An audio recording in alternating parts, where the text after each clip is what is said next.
All right, y'all. Thank you for checking out the 10 Laws of Restaurant Marketing. Now, laws, rules, value, I don't know, whatever you want to call them. These are some things I like my team and myself to remember whenever we're communicating on behalf of any of our brands as far as restaurants are concerned, because there are just certain rules and most people's marketing kind of sucks. And if we had some of these things, if we kept some of these things in mind, we might be a little bit better off. So hopefully you find use out of this. Feel free to borrow this. Feel free to steal it. As Oscar Wilde said, talent borrows, genius steals. So take this. I don't care. All right. And also, I'd love to hear your feedback too, because this is like the second draft of this.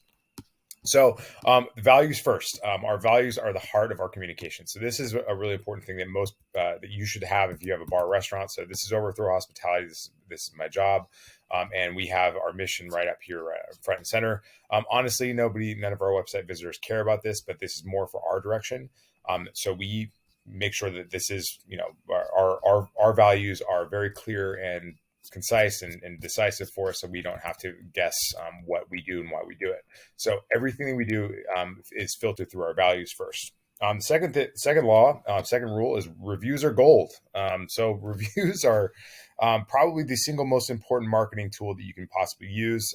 You need to make sure you're soliciting reviews, making sure you're asking for them. 70% of people will give you a review if you ask them for it, and most of the time, out of being polite, they will leave you a positive review or a 5-star review without saying anything. That is just as good. And I'd say 25% of the importance of that is responding to that review saying thank you, or we appreciate the feedback. Let us know what we can do. Like, we have a whole SOP about what we say for 4-star reviews versus 5-star reviews versus 3-star reviews versus 1-star reviews. 1-star review, we get really active. We get involved and we say, what can we do? Let's make this right. 5-star reviews, we say thank you so much, and then we invite them back in some way. Okay. The rule of thirds, third law is third visit, you become a household name. Statistically speaking, and I hate to credit this, but I learned this from John Taffer, that the third time, by the third time they've gone to your restaurant, then it's dramatically much more likely that they'll be back forever. So that's when you've established the lifetime value of a customer. So the first three visits from need to be acknowledged, and we'll talk about occasions in a little bit. But if you get them back the first time, make sure you invite them back the second time with some sort of incentive. Second time, make sure you invite them back for a third time with some sort of incentive, like, hey, you haven't tried this, you got to try this, or come on in for we'll buy you a pint, whatever it is. Make sure you get them back the third time, because that at that point it's become a habit. Okay, so the fourth law is always credit the artist. All the time you see people publishing artwork, and I've done this in the past before. I'm not proud of it, but you publish a piece of artwork, you always have to make sure you credit the photographer. This is just for basic decency, and also you want to make sure that you are establishing good relationships with these people, because a lot of them are going to be your customers, and they are going to be like, they love to get the recognition for taking pictures, whether they're good or bad, whatever, but they're marketing for you, and they should be acknowledged for that. Okay, so the next thing is the experience is the product. People oftentimes get confused that they are selling food or that they're selling drinks.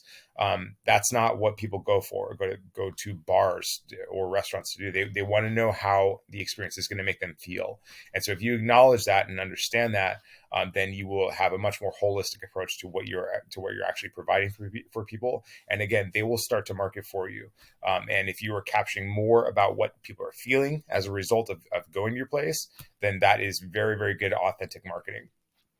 Okay, the next thing is be the director. So, we oftentimes get caught up in the minutia of running our bars, and we forget about the zooming out and taking a look at the big picture. So, if you are, take a moment at every shift and zoom out and say, hey, is this the movie that I want to represent? Is this what I want on Netflix right now? And make sure that is what is being represented in your marketing. Talk to people, ask them, hey, what was your experience like? And if they'll let you put them on video, then put them on video. But the experience is more about, like, if you say, how are you doing? What's going on here? Yeah, people are going to probably, tell you a little bit more about what they're feeling, rather than, the seasoning that you use on the steak or whatever. So it's about the feeling. It's about the experience. Experience. Okay. So, all right. So value over cost. This is a big one. a lot of times we go straight to discounting and we start to market offers like, oh, come on in for 20% off. Come on in. We'll 50% off or whatever. We immediately go into discounting. But we should never, if we can possibly avoid it, to not decrease cost and instead increase value. What this typically does is comes in the form of a bundle where you're saying have this, this, and this for this price. Now, little trick here is that doesn't necessarily have to come at a discount. So what we're doing is we're relieving them of the burden of making a decision. And so by the time they've gone to our restaurants, typically it's at night, they've made 1,000 decisions. They've had to deal with their kids. They've had to deal with work. They've got, personal problems, whatever it is. And they want to come to us and they want to probably make one less decision. So let's make it really easy for them and increase the value rather than reducing the cost. And that's typically comes in the form of bundling. We'll talk about that in a second. Now, data. If you're not keeping track of your data, if you're not keeping track of how many people are searching for you, what they're searching for, then it's going to be much, much harder to market to people directly. So picture a squiggly line on a piece of paper, like a 3-year-old drew it. That's typically the path that we have towards our goals. Now, if we just draw a straight line towards where we are now and where our goals are, we'll get there much faster. And typically the data helps us understand where that straight line is. So we say, where is our customer? What do they want? What do they like?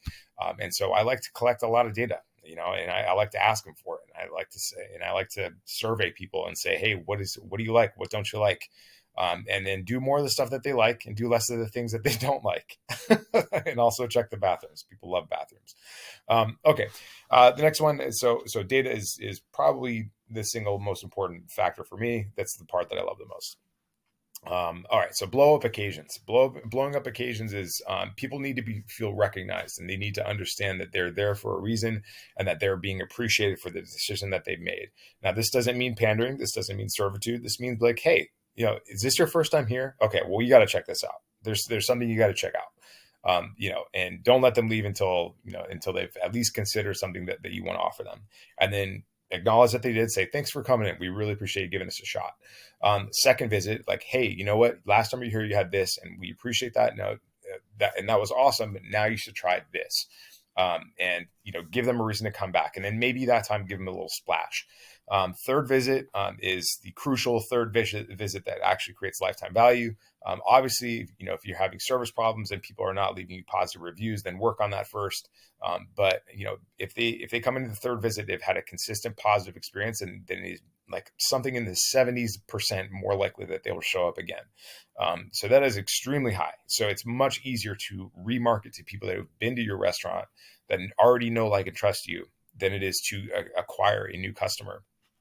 So I would say if you're going to spend any money at all, spend money internally marketing to the people. And there's a ton of data that most restaurants have. If you use a service like Resi, Open Table, 7 Rooms, Talk, something like that, chances are you're sitting on a mountain of data that's a gold mine. And you can just literally physically text people if you want and be like, hey, listen, we haven't seen you in a while. Come on back. We'd love to have you. So blowing up these occasions, making them really, really important is a clear path and a clear trajectory to lifetime value for a single customer. All right. So bundling up and crossing. This is my favorite type of promotion. Bundling up means that you're putting things together. So you're saying, like, here's an appetizer, here's an aperitif, here's a salad, here's an entree, and here's a glass of wine. That's going to be, $75 per person plus tax and service, whatever else, and whatever, and then, minimum of 2 people or whatever. Like, here's a flight of cocktails. Here's a sample of everything we make. Bundling things together so that people don't have to, one, they don't have to make less, they can make less decisions. But 2, because it just seems to exponentially increase the value. Now, again, this does not mean discounting. This doesn't mean that you have to charge any less than what you would have normally retailed this stuff for. But what you're doing is you're putting it together in a different way, rearranging it so that it seems special, it's interesting, and it's a bundled offer. The next thing is upselling. Upselling is like we know that once a customer walks through the door, that they're like 99.999% going to buy something, unless they're just to use the bathroom or whatever. This isn't, I'm guessing you don't run a Starbucks, but we have, when they're there, we know that they're going to buy something, right? So they're going to buy an appetizer or a drink, whatever. They're waiting for a friend, whatever. Every time that they buy something, you have an opportunity to upsell. Like, hey, do you want to, when we ran the airports, this is like classic. Like, do you want to you want to double for your martini, and then you get a little sidecar, and that was a way to add an extra $5 to the tab, but it didn't really cost us much of anything to do that. So figure out some way to upsell and at least make the offer. Like most of the time, we just make the mistake of not even considering the upsell and not even making the offer. And it's literally a sentence out of somebody's mouth. Hey, do you want fries with that? I mean, McDonald's was the master of this. Do you want fries with that? Made McDonald's millions and millions and millions and millions of dollars because all they said was, do you want fries with that? Okay, so now the cross sell. Now, if you have multiple units or if you have like multiple restaurants, putting together a coupon with a check or putting together a reason and occasion to get them to consider going to another place of yours is really, really important, really, really valuable. So we say, hey, listen, like, why does this have to stop here? Check out Amore Margo for a nightcap, or check out Logia for a hot drink. Really top off the evening, and maybe you'll get lucky tonight, y'all. But come check out this other opportunity, this other reason to check out one of our other places. We'd love to have you, and here's an incentive to go, like as in 2 for 1 or 20% off. This is when I would discount, by the way, is because it's basically 100% found money, and it's a great way to keep your bartenders happy because it's people coming in that wouldn't ordinarily come in, but our restaurant group happens to be, all of our places are pretty close together, like literally within a few blocks. And so when you say, here's a little postcard that says, here, try to check this out, come on in, then that's, it's a pretty strong incentive for people to want to come in. Now, out of the 10 laws, here is the 11th law. So everyone loves a bonus. Everyone loves a bonus. Oftentimes the bonus is a little acknowledgement that it's just a little bit extra. We like to, whenever we have somebody who's there on the first occasion, second occasion, third occasion, or it's a birthday, anniversary, or work, or we just like them, like we'll open up a $6 bottle of cava. We'll give them a 3-ounce little glass of a little splash of bubbles, and put on the table for everybody. Everybody loves it, and it's just a little sign of appreciation. Doing this after the bill is actually pretty strong move, because it just means that we've taken money out of it, and we are just appreciating them for who they are and the experience. And it's a very genuine, organic, very easy, simple thing to do. It doesn't really cost much, and again, it drives that all important second or third visit. It kind of leaves that last positive impression. And then at that point is a good time when they're feeling good about their experience to say, hey, here's a link to leave a review. We'd love to know what you think. We'd love to get your feedback, which ties back into the second law. Reviews are gold. Okay. Hopefully this is helpful. I'd love to hear your thoughts and your feedback. If I left anything out, let me know. Otherwise, check out the Restaurant Marketing League. All this stuff is free. And we'd love to have you. Thanks. Bye.